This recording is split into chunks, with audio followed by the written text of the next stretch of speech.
প্রত্যেকটি অন্যায়ের বিচারকে যদি প্রতিষ্ঠিত করতে হয়, তাহলে আগামী দিনে অবশ্যই বাংলাদেশে একটি গণতান্ত্রিক সরকার দরকার। ইনশাআল্লাহ আমাদের দল বাংলাদেশের মানুষের সমর্থন নিয়ে রাষ্ট্র গঠনে, সরকার গঠনে সক্ষম হলে পরে আমরা এই শহীদ পরিবারদের নামে রাষ্ট্রের, দেশের গুরুত্বপূর্ণ সড়ক কিংবা রাষ্ট্রের বিভিন্ন গুরুত্বপূর্ণ সরকারি বেসরকারি স্থাপনার নামকরণ করব,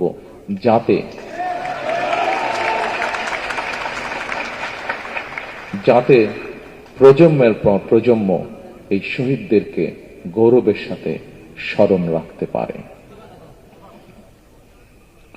প্রিয় স্বজনহারা উপস্থিতিবৃন্দ, সাংবাদিক ভাইরা, উপস্থিত নেতৃবৃন্দ, এখানেই শেষ নয়।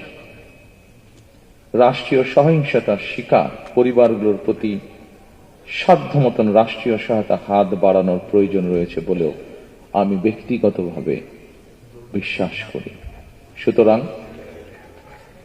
সুতরাং স্বাধীনতা প্রিয়, গণতন্ত্র প্রিয় প্রতিটি মানুষের সামনে জনগণের প্রতি দায়িত্বশীল একটি মানবিক রাষ্ট্র গঠনের সুযোগ আমাদের সামনে এসেছে।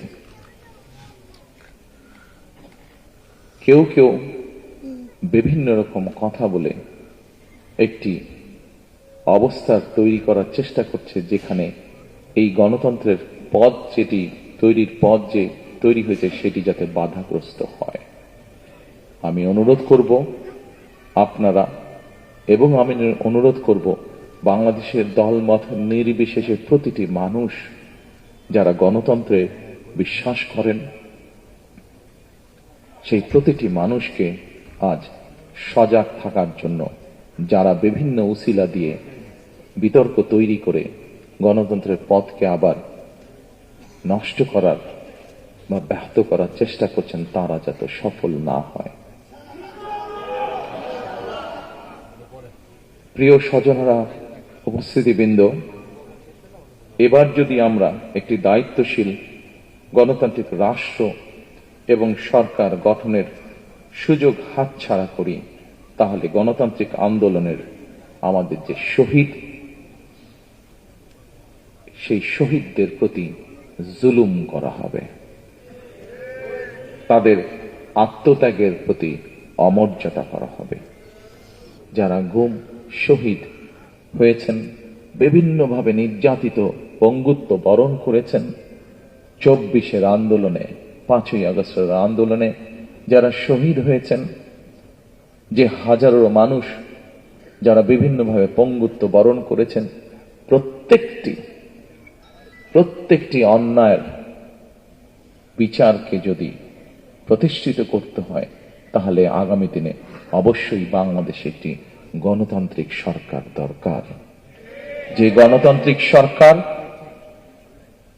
আপনারা যারা আজকে সামনে বসে আছেন, এখানে উপস্থিত হয়েছেন, শত কষ্ট বুকে নিয়ে এই মানুষগুলো যাতে ন্যায় বিচার পেতে পারে, দেশের আইনের দৃষ্টিতে আইন অনুযায়ী যাতে ন্যায় বিচার পেতে পারে, তার একটি মাত্র উপায় হচ্ছে, সেই ন্যায় বিচারকে নিশ্চিত করার একটি মাত্র উপায় হচ্ছে বাংলাদেশে আগামী দিনে অবশ্যই একটি গণতান্ত্রিক সরকার প্রতিষ্ঠিত করতে হবে। যেই সরকার জনগণের আকাঙ্ক্ষা পূরণে কাজ করবে, যেই সরকার মানুষের যারা নির্যাতিত হয়েছে, অত্যাচারিত হয়েছে, তাদের প্রতি ন্যায় বিচার করবে।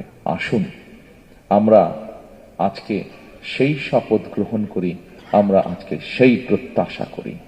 আপনাদের আজকে এখানে আসা, এখানে উপস্থিত হওয়া যাতে বৃথা না যায়।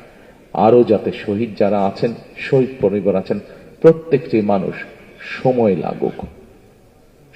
লাগুক, কিন্তু ধৈর্যের সাথে আমরা যাতে আপনাদের প্রতি যে অন্যায় হয়েছে, সেই অন্যায়ের বিচার যাতে হতে পারে, আপনারা যাতে ন্যায্যতা পেতে পারেন, সেই লক্ষ্যে আমরা কাজ করি, আমরা ধৈর্য ধারণ করি, আমরা আমাদের সজাগ থাকি, যাতে আমাদের গণতান্ত্রিক যাত্রা যা শুরু হয়েছে তাতে যাতে কেউ ব্যাঘাত করতে না পারে। পরিশেষে আবারও শহীদদের আত্মার মাগফিরাত কামনা করে যারা নির্যাতিত অত্যাচারিত শহীদ পরিবার যারা ঘুম পরিবার প্রত্যেকের যাতে আইনের দৃষ্টিতে ন্যায্যতা ন্যায় যাতে প্রত্যেকের প্রতি নিশ্চিত হয়